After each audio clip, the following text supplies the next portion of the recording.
ได้มาพบเธอจึงรู้ว่าเจอคำตอบเปิดใจได้เลยว่าชอบตั้งแต่วันแรกพบกันเคยอยู่คนเดียว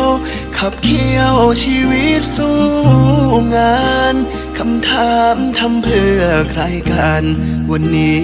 สวรรค์ให้เธอเฉลยดังคนคุ้นเคยใช่เลยที่ใจเฝ้าคอยเธอเป็นเหมือนแสงหิ่งห้อยมาส่องใจที่เฉยเมยให้มองเห็นทางเดินห่างความเหงาคุ้นเคย